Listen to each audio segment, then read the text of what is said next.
देखिए बच्चों, कक्षा 12वीं त्रैमासिक परीक्षा, कक्षा 12वीं क्लास 12 त्रैमासिक परीक्षा का जो क्वेश्चन पेपर है उसका पूरा फुल सॉल्यूशन मैं आप लोग के लिए लेकर के आया हूँ।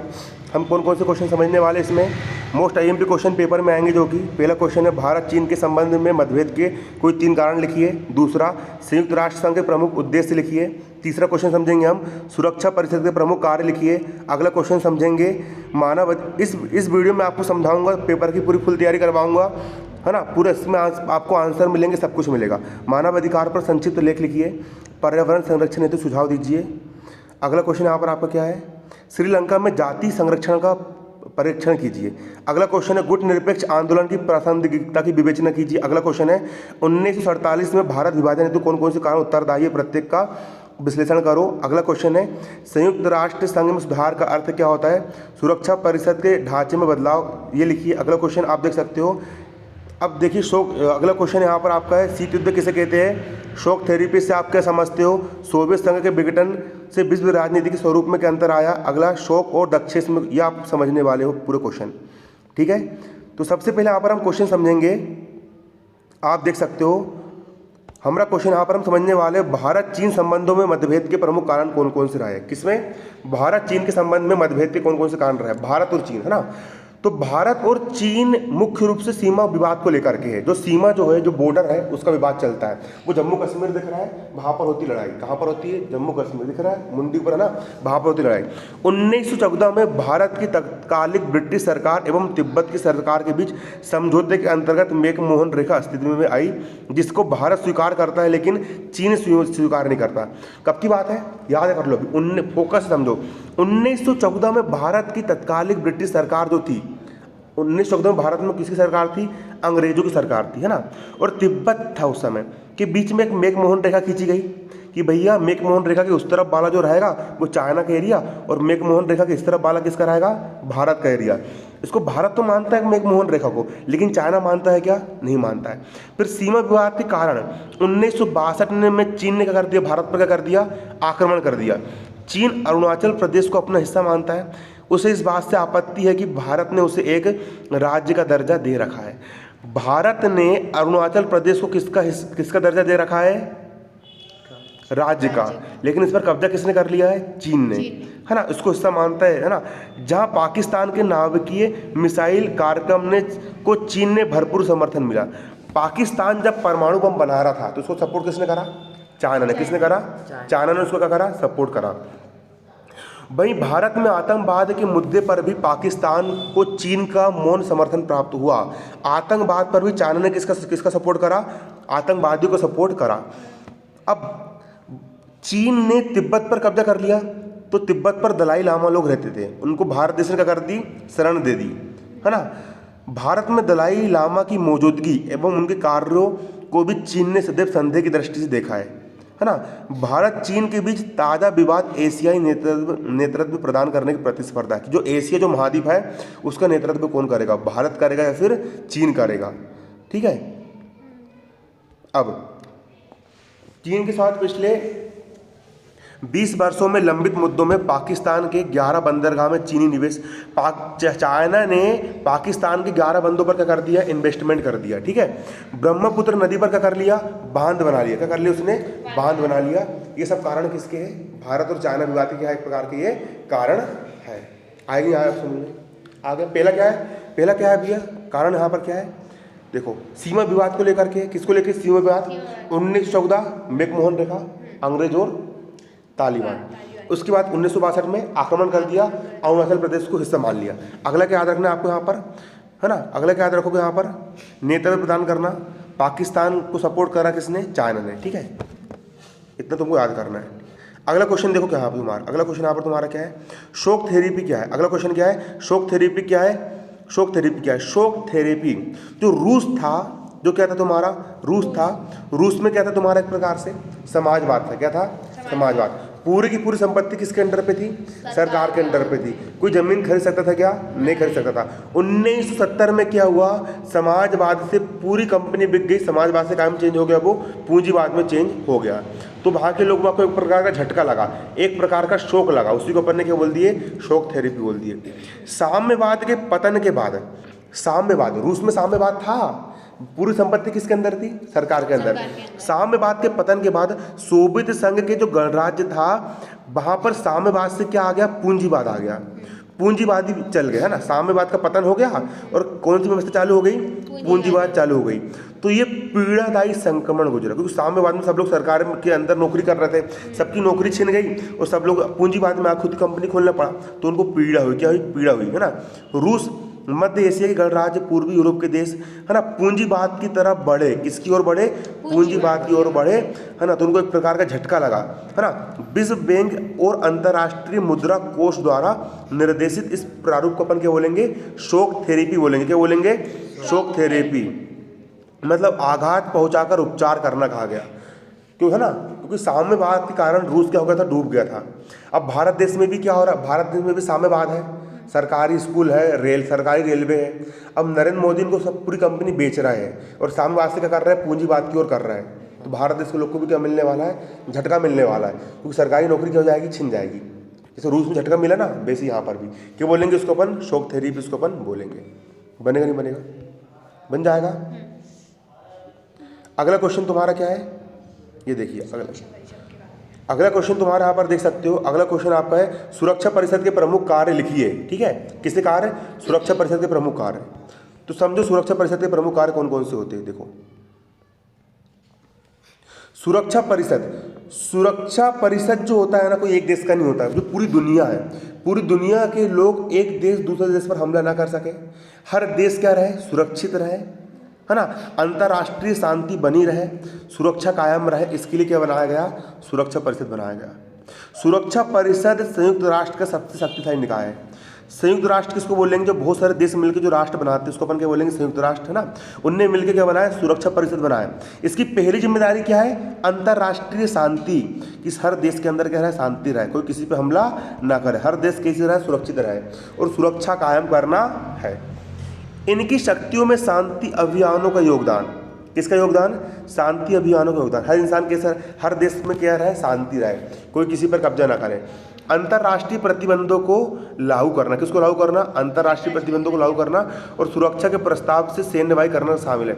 अगर कोई एक देश दूसरे देश पर हमला कर रहा है तो सुरक्षा परिषद जो पूरे देश की सेना है वो जाकर के वहाँ पर उसको शांति स्थापित करवाएगी। ठीक है, कौन? सुरक्षा परिषद। अगला, ये सदस्य देशों पर बाध्यकारी प्रस्ताव जारी करने का अधिकार वाला एकमात्र निकाय है। सदस्य जो देश, अगर कोई देश ने सुरक्षा परिषद पर अगर सदस्यता ग्रहण कर लिया, है ना, जैसे पाकिस्तान है, पाकिस्तान कायम शामिल हो गया, सुरक्षा परिषद में शामिल हो गया।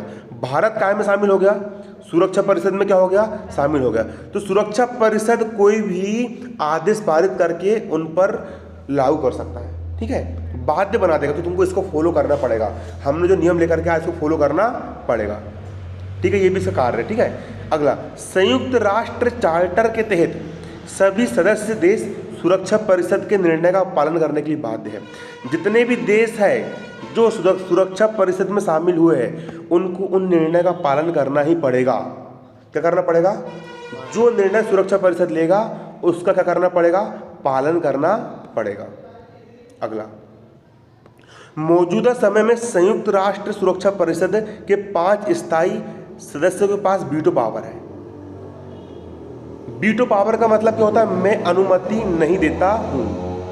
अगर मान चलो पाकिस्तान कोई काम कर रहा है और जो 5 देश हैं जो कायम में शामिल है, सुरक्षा परिषद में शामिल है, अगर उनने बोल दी कि मैं अनुमति नहीं देता हूं तो वो काम को कर सकते हैं क्या? नहीं कर सकते। कौन? मेन कुत्ते देश है 5 देश सुरक्षा परिषद के कैसे देश है? स्थायी देश है, जिनके पास कौन सा पावर है? वीटो पावर है। कौन सा पावर है? और वीटो पावर का अर्थ क्या होता है? मैं अनुमति नहीं देता हूं। अगला क्या है तुम्हारा? देखो, सदस्य स्थायी सदस्यों के फैसले से अगर कोई देश सहमत नहीं है। अब जो 5 देश कायम में शामिल है, सुरक्षा परिषद में शामिल है, उनने कोई ऑर्डर पास कर दिए और कोई देश उससे अगर क्या है? सहमत नहीं है, तो वह वीटो पावर का इस्तेमाल करके उस फैसले को रोक सकता है। किसका इस्तेमाल करके? वीटो पावर इस्तेमाल करके रोक सकता है। मान चलो चाइना जो है 5 देश, अमेरिका, इंग्लैंड, चाइना और एक और कौन सा तुम्हारा? ऐसे 5 तुम्हारे देश, रूस और एक देश हो रहा है, ये 5 देश मान चलो। अब पूरे के पूरे देश लोगों ने क्या बोले, भारत पाकिस्तान कोई मुद्दा है ना। अगर 5 देश में से अगर एक देश ने बोल दिया कि भैया ये फैसला गलत है, तो वीटो पावर का इस्तेमाल करके वो उसको क्या कर सकता है, फैसले को रोक सकता है। किसके इस्तेमाल करके? वीटो पावर का इस्तेमाल करके। देखो मसूद अजहर के मामले में यही हुआ था। सुरक्षा परिषद में कितने देश है? 5 देश में से 4 देशों ने क्या बोल दिए कि मसूद अजहर जो है वो क्या है, आतंकवादी है। क्या है? आतंकवादी। पाकिस्तान जो है, मुसलमान जो है आतंकवादी, क्या है वो? कौन आतंकवादी है? मसूद अजहर है। लेकिन चाइना ने क्या बोला कि मैं भी स्थायी सदस्य हूँ। 5 में से एक मेरा नाम भी है, चाइना पाकिस्तान का सपोर्ट करता है। चाइना ने क्या बोल दिया, मसूद अजहर आतंकवादी नहीं है, और वीटो लगा दिया, है ना। तो चीन द्वारा मसूद अजहर को आतंकवादी घोषित करने के तो घोषित हो पाया क्या? वो नहीं हो पाया, ऐसा हुआ। ठीक है, ये होता है। आप उसका अगला क्वेश्चन क्या है? नहीं आया। मानव अधिकार है। अगला क्वेश्चन क्या है आपका? मानव अधिकार पर टिप्पणी लिखिए। मानव अधिकार कौन सा अधिकार? मानव अधिकार। मानव अधिकार क्या है? मानव अधिकार पर संक्षिप्त टिप्पणी लिखिए। मानव अधिकार पर संक्षिप्त लेख लिखिए। अब मानव अधिकार हम किसको बोलेंगे वो समझ लीजिए, है ना। मानव अधिकार वे नैतिक सिद्धांत है जो मानव व्यवहार से संबंधित कुछ निश्चित मानक स्थापित करते हैं। ये मानव अधिकार स्थायी और अंतर्राष्ट्रीय कानून द्वारा नियमित रूप से रक्षित होते हैं। मानव अधिकार मतलब हर मानव को अधिकार दिए गए हैं। हर मानव को क्या दिए गए हैं? अधिकार दिए गए, और इनकी रक्षा कौन करेगा? अंतर्राष्ट्रीय कानून इनकी रक्षा करेगा। ये अधिकार प्रायः ऐसे अधिकार है जिनको हम नहीं छीन सकते, जैसे कि हो गया आपका स्वतंत्रता का अधिकार। ठीक है, उसको कोई छीन सकता है क्या? नहीं। ये जन्मजात अधिकार है। बच्चे ने जन्म ले लिया, बच्चा पैदा हो गया, उसको अधिकार मिल गया। व्यक्ति की आयु, प्रजातीय मूल, निवास स्थान, भाषा, धर्म आदि का अधिकार पर कोई प्रभाव नहीं पड़ता है। ये अधिकार हर पूरी दुनिया में रहने वाले हर मानव के लिए लागू है। इसी को हम क्या बोलेंगे? मानव अधिकार इसको हम कहेंगे। क्या कहेंगे इसको हम? मानव अधिकार इसको हम कहेंगे। बनेगा नहीं बनेगा? और लिख देना स्वतंत्रता का अधिकार। कुछ जितने अधिकार तुमको लगे, है ना, लिख दोगे। अगला क्वेश्चन क्या है तुम्हारा? देखो, पर्यावरण संरक्षण हेतु सुझाव दीजिए। किसके हेतु? अगला क्वेश्चन, पर्यावरण संरक्षण हेतु क्या देना है? सुझाव। तो आपको पेपर में क्वेश्चन आएगा, पर्यावरण संरक्षण सुझाव दीजिए। क्या लिखोगे उसका आंसर आप?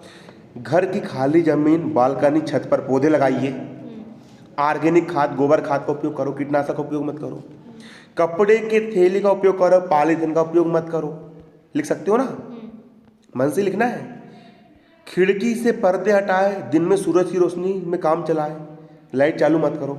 सोलर पैनल लगवाए, सोलर कुकर में खाना बनाओ, भले 10 घंटे लग जाए, पर्यावरण देखना है ना। गाड़ी मत चलाओ, साइकिल चलाओ ना। लीक हो रहे नल को ठीक करवाओ। शावर लेने के बजाय बाल्टी से नहाए। अपन तो पंपा चालू करके नहाते हैं, लेकिन मोटर चालू करके, है ना। अगला है, बल्ब की जगह CFL या फिर LED बल्ब जलाए, है ना। आसपास जाने के लिए बाइक की बजाय साइकिल चलाए। लोगों के बर्थडे त्यौहार पर पेड़ पौधे गिफ्ट करें। अगला क्या है, कमरे से निकलने पर टीवी लाइट फैन बंद करें। कपड़े धोने से बचे पानी के पेड़ पौधे में डाल दे, या जमीन को धुलो। एक एक चीज़ बिल्कुल निचोड़ के इस्तेमाल करो, है ना। प्लास्टिक की बोतल की जगह कांच की बोतल का उपयोग करें। कपड़े धोने से, है ना, ये है ना, मंजन या शेविंग करते समय मग में पानी ले, नल न चलाए। बिना मोबाइल लैपटॉप लगा न रहने दे। प्लास्टिक की जगह इसका उपयोग करें। गाड़ी मत चलाओ, पेड़ पौधे लगाओ, ये करो वो करो, जमाने भर का फलाना फक्कड़ ढिमकाना सब लिख देना। लिख दोगे क्या नहीं लिखोगे? लिख दोगे। अगला क्वेश्चन देखो तुम्हारा क्या है, श्रीलंका में, कौन सी लंका में? रावण की लंका श्रीलंका, है ना। श्रीलंका में जाति संघर्ष, वहां पर एक जाति दूसरी जाति से लड़ती है, तो वो जाति संघर्ष के बारे में आपको बताना है। ठीक है, श्रीलंका में जाति संघर्ष के बारे में आपको बताना है। 1972 में सीलोन का नाम बदलकर क्या हो गया? श्रीलंका हो गया। देश के प्रमुख धर्म के तौर पर बौद्ध धर्म को स्थान दे दिया गया। पहले कौन सा धर्म चलता था? सीलोन धर्म चलता था श्रीलंका में। रावण की पूजा करते थे, मैं हूं रावण। ठीक है, आया समझ में। फिर वहाँ पर 1972 में प्रमुख धर्म सीलोन को मतलब क्या बौद्ध धर्म में क्या आ गए, बौद्ध धर्म में। तमिल अल्पसंख्यक इसके विरोध में थे। तमिल के जो लोग वहाँ पर रहने के लिए गए, कहाँ पर रहने के लिए गए, श्रीलंका में, वो इसके कायम में थे, विरोध में थे। उनको ऐसा लग रहा था कि भैया तमिल लोग को वो हाशिए पर रखा जा रहा है। कहाँ रखा जा रहा है, उनको अलग से अलग रखा जा रहा है। कब, 1972 में। क्या लिखोगे पेपर में तुम, सीलोन नाम बदल कर क्या हो गया, श्रीलंका। सीलोन नाम बदल कर क्या हो गया, और देश के प्रमुख धर्म के तौर पर हाँ, और कौन लोग विरोध में थे, तमिल अल्पसंख्यक क्या में थे, विरोध में थे। वे महसूस कर रहे थे उनको काहे में रखा जा रहा है, हाशिए में रखा जा रहा है। अगला देखो, 1976 में क्या हुआ, बेलू पिल्लई प्रभाकर ने लिबरेशन टाइगर्स ऑफ तमिल की स्थापना करी। क्या करी उसने, स्थापना करी।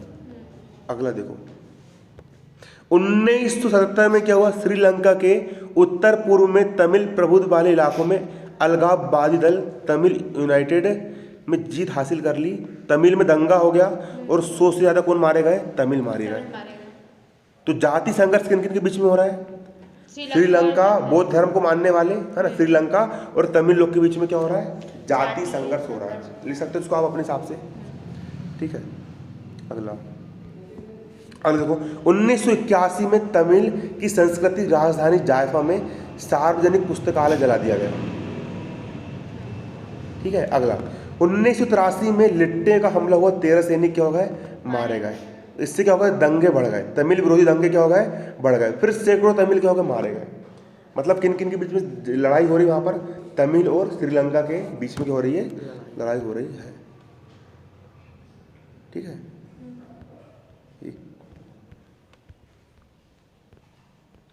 बनेगा नहीं बनेगा, कौन सा दंगा हो तुम्हारा, तमिल का हो तुम्हारा दंगा हो गया।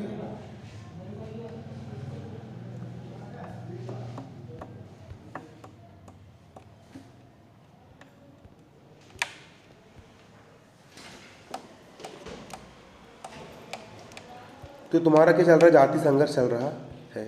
लिख दो कुछ ना कुछ, क्या नहीं लिखोगे, लिख लोगे। चलो अगला क्वेश्चन क्या है तुम्हारा,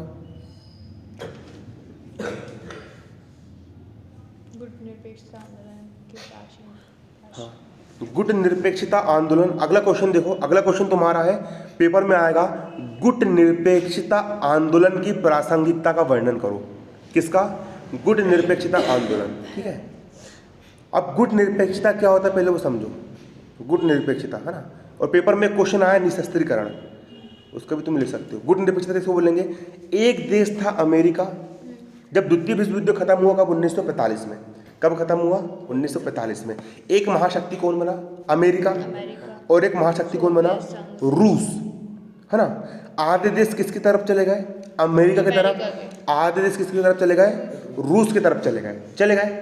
अब कुछ देश ऐसे थे जो ना तो अमेरिका में गए और ना ही रूस में गए, दोनों गुटों से कैसे रहे, वो अलग थलग रहे, निरपेक्ष है। इसी को अपन क्या बोले, गुट निरपेक्षता बोले।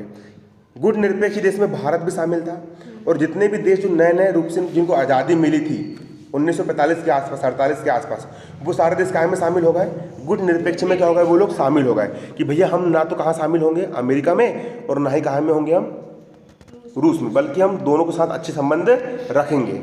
ऐसा किसने बोला, गुट निरपेक्ष वाले देशों ने बोले, ठीक है। तो गुट निरपेक्ष की प्रासंगिकता का वर्णन करो।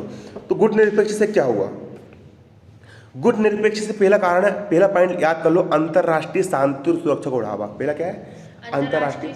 अब दो देश लड़ रहा है, अमेरिका और रूस लड़ रहा है, शीत युद्ध चल रहा है। अब जब अमेरिका और रूस में क्या चल रहा है, शीत युद्ध चल रहा है, और गुट निरपेक्ष भी आ गया कि भैया हम ना इसमें शामिल होंगे ना हम इसमें शामिल होंगे, तो शांति हुई ना एक प्रकार से।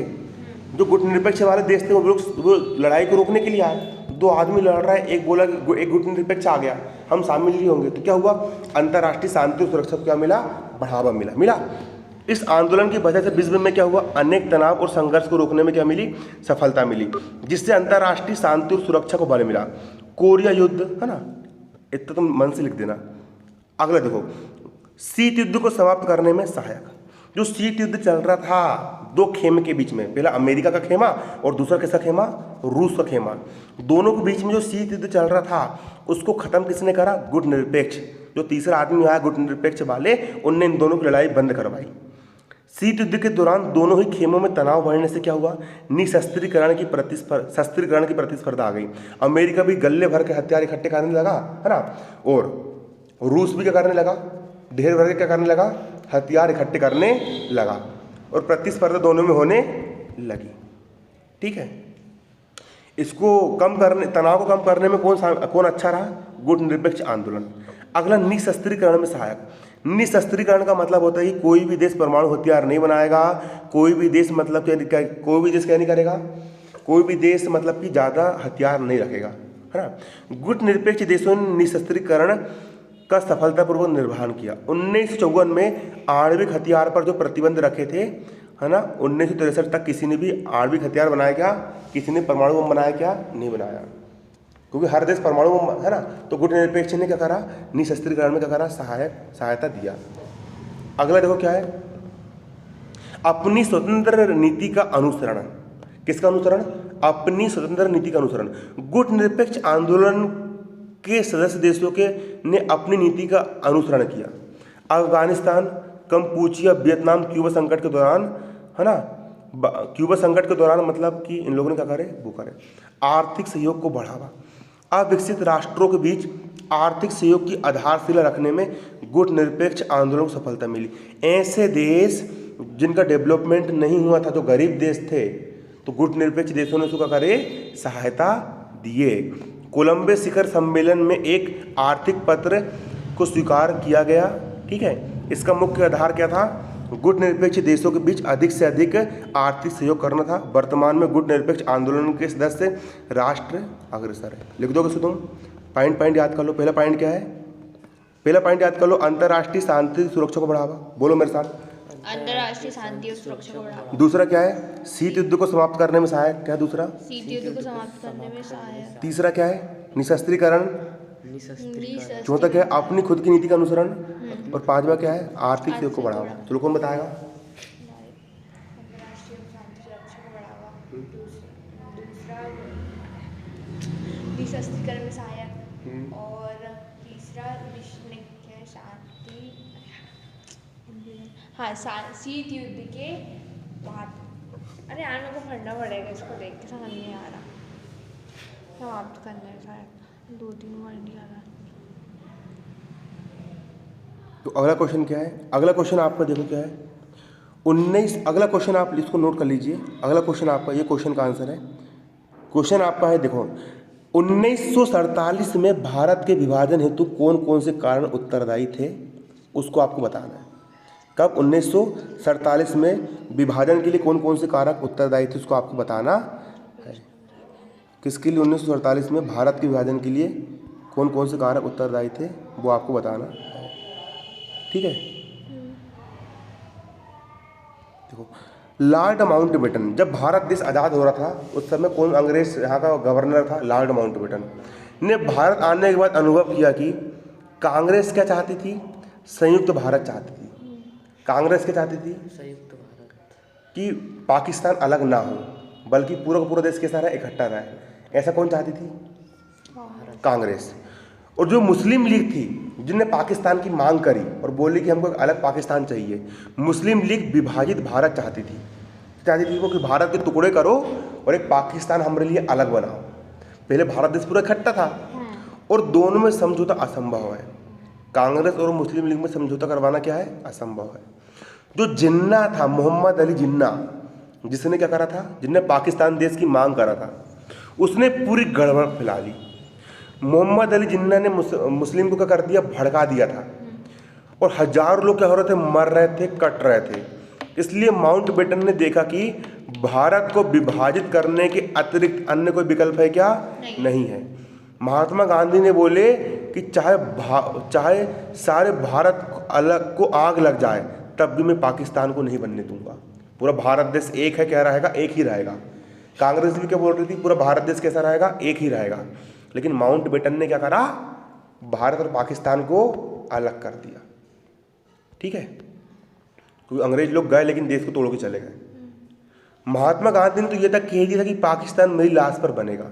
अतः महात्मा गांधी पाकिस्तान बनाने के लिए कभी भी सहमत थे क्या? नहीं थे। इसलिए लॉर्ड माउंटबेटन ने उनको राजी नहीं करा, बल्कि किसको राजी करा? पंडित नेहरू और सरदार पटेल को क्या कर दिया? राजी करने का प्रयास कर दिया। अब सरदार पटेल ने क्या समझा कि बेगुनाहों का जो कत्ल हो रहा है उससे अच्छा पाकिस्तान बना लो, और नेहरू ने क्या सोचा कि भारत देश जब अलग बन जाएगा, पाकिस्तान अलग हो जाएगा, तो मेरा राजपाट चलेगा और भारत देश कैसा रहेगा? शक्तिशाली बन जाएगा। ठीक है। अगला, माउंटबेटन ने दोनों की सहमति प्राप्त करने के बाद, किसकी प्राप्त करने के बाद? नेहरू और सरदार पटेल और मोहम्मद अली जिन्ना, है ना, 3 जून 1947 को भारत देश की विभाजन कर दिया, जिसको माउंटबेटन योजना कहते हैं। देश को तोड़ दिया, तो पूरा इकट्ठा जो अपना भारत देश था उसके 2 टुकड़े कर दिए, 20 से क्या कर दिए? 20 से 2 क्या कर दिए? टुकड़े कर दिए। ठीक है। ये क्या था? विभाजन का क्या था? कारण था। इतना आप लिख दोगे। अब वही लिख देना, बढ़ा चढ़ा के फेंकम फाकी कर देना बिल्कुल। भारत देश था, इधर पश्चिमी हिस्सा पश्चिमी पाकिस्तान कहलाया, इधर का हिस्सा पूर्वी पाकिस्तान कहलाया, है ना। ठीक है, आया समझ में? लिख दोगे मन से इसको बिल्कुल। बनेगा नहीं बनेगा? पक्का बन जाएगा।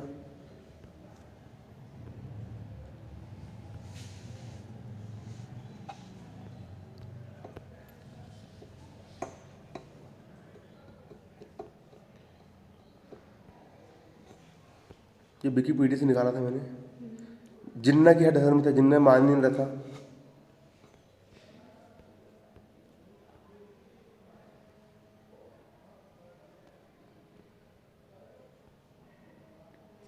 तो अगला क्वेश्चन देखो, मोस्ट इंपोर्टेंट।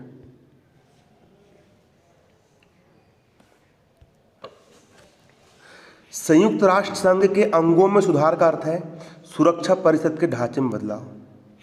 इस कथन को सत्यापित करो। अगर आप संयुक्त राष्ट्र संघ के अंगों में सुधार करना चाहते हो, संयुक्त राष्ट्र संघ के 5 देश ने मिलकर के जो समूह बनाए थे ना, उसी को अपन क्या बोलेंगे?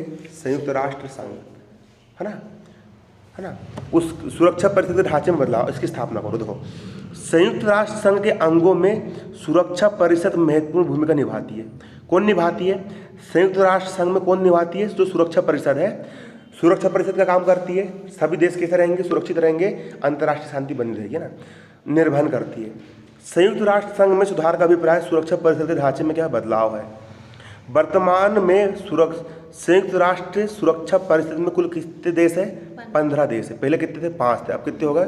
15 हो गए, जिनमें 10 कैसे अस्थायी है और 5 कैसे है? स्थायी है। हाँ, स्थायी 5 देश कौन कौन से हैं? अमेरिका, फ्रांस, रूस, ब्रिटेन और चीन। इनके पास वीटो पावर है, ये सब कुछ कर सकते, पूरी ताकत इनके पास है ना। इन पहले भैया वीटो पावर चीन के बजाय भारत को मिल रहा था, लेकिन नेहरू ने उसको अस्वीकार कर दिया और चीन को मिल गया फिर, है ना। ठीक है। इन 5 सदस्यों के पास क्या है? Veto power. क्या है? वीटो पावर है। वीटो शक्ति का इस्तेमाल कर सकते हैं, है ना, है ना। इस प्रकार के संयुक्त राष्ट्र संघ में सभी फैसले, इन्हीं जितने भी फैसले लेना है कोरोना वायरस को, किसी के भी हो, कौन लेंगे? 5 देश ही लेंगे, जिनमें अन्य देशों में असंतोष के भाव जागृत होते हैं। अब 5 ही देश के पास आ गया पूरी पावर, भारत देश को मिला क्या? तो अपन लोग चाहेंगे कि हमको पावर मिलना चाहिए। चाइना अपना दुश्मन है और उसके पास वीटो पावर, अपने पास है क्या? नहीं है। तो बाकी लोग के पास क्या होते हैं? असंतोष के भाव जागृत होते हैं। वे चाहते हैं कि सभी लोगों को वीटो शक्ति क्या कर दिया जाए? समाप्त कर दिया जाए। तो यही मतलब कि कब सुधार कब होगा? 5 लोग से ताकत छीन करके सबको बराबर बराबर बांट दी जाए। सबको कैसी बांट दी जाए? बराबर बराबर क्या कर दी जाए? बांट दी जाए। अब शीत युद्ध से आप क्या समझते हो? शीत युद्ध मैंने बताया था, शीत युद्ध, अब 2 खेमे बन गए थे और दोनों में क्या होने लगी थी? लड़ाई होने लगी थी। इसके ऊपर ने क्या बोले थे? शीत युद्ध। देखो ना, शीत युद्ध एक ऐसा युद्ध है जिसका रण क्षेत्र मानव मस्तिष्क होता है, जहाँ हथियारों से नहीं लड़ते बल्कि किससे लड़ते हैं? प्रतियोगिता, घृणा, दूसरों को नीचे दिखाकर लड़ा जाता है। आमने सामने। शीत मतलब ठंडी लड़ाई, गर्मा गर्म लड़ाई नहीं। गर्म लड़ाई मतलब कि मार दो काट डालो, गर्म लड़ाई। और शीत युद्ध मतलब कि मन ही मन में लड़ाई, है ना, बल्कि भयानक सर्वनाश, ठीक है, ये उत्पन्न हो जाता है। क्या तुम्हारा शीत युद्ध है, इसको तुम पढ़ लेना, ठीक है। शोक थेरेपी मैंने समझा दिया आप लोग को। देखो एक क्वेश्चन तुम्हारा यहाँ पर हो रहा है, क्या है, सोवियत संघ के विघटन से, पहले सोवियत संघ था, अब सोवियत संघ कब बना था, 1945 में बना था। जो 5 देश थे उनने मिलाकर के सोवियत संघ बनाए थे कि जो 5 देश जो रहेंगे वो उनके पास पूरी मेन ताकत रहेगी और जो बोलेंगे पूरी दुनिया को बुरी बात मानना पड़ेगा, है ना। 5 देश ने मिलकर सोवियत संघ बनाए थे ना। अब सोवियत संघ टूट गया, शक्ति बची कि उनके पास नहीं बची, तो सोवियत संघ जब विघटित होकर टूट गया तो उसके क्या परिणाम आए। देखो पहला, सोवियत संघ के विघटन के बाद भारत की विदेश नीति में क्या आया, बदलाव आया। उसने अपने सोवियत संघ से अलग हुए सभी गणराज्य के परिप्रेक्ष्य में अपने संबंध स्थापित कर लिए और अपनी छवि को अंतर्राष्ट्रीय मंच पर सुधार दिया। सोवियत संघ के विघटन के पश्चात भारत जैसे देश ने पूंजीवादी अर्थव्यवस्था को अंतर्राष्ट्रीय स्तर पर शक्तिशाली माना और उदारीकरण की नीति आ गई और वैश्वीकरण की नीति आ गई। कौन कौन सी नीति आई, उदारीकरण की नीति आई और वैश्वीकरण। उदारीकरण क्या होता है, पहले 1991 में आई, है ना।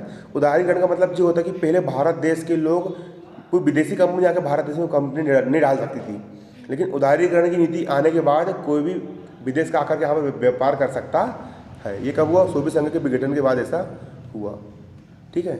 अगला, भारत जैसे मिश्रित देश ने मिश्रित अर्थव्यवस्था को त्याग दिया और नवीन उदारवादी नीति का कर लिया, उसने अपना लिया, ठीक है। ये सब इससे क्या हुए, परिणाम हुए सोवियत संघ के विघटन के बाद। अब निशस्त्रीकरण किसको बोलेंगे, निशस्त्रीकरण क्या है, शस्त्र को त्याग देना, निशस्त्रीकरण, है ना। देखो निशस्त्रीकरण का अर्थ, निशस्त्रीकरण एक ऐसा कार्यक्रम है जिसका उद्देश्य क्या है, हथियारों के अस्तित्व, है ना, और उनकी प्रकृति उससे उत्पन्न खतरों को कम करना है, कि कोई शस्त्र नहीं रखेगा, उसी को अपन क्या बोलेंगे, निशस्त्रीकरण, इसको अपन बोलेंगे, ठीक है। 2 नंबर में आएगा जी।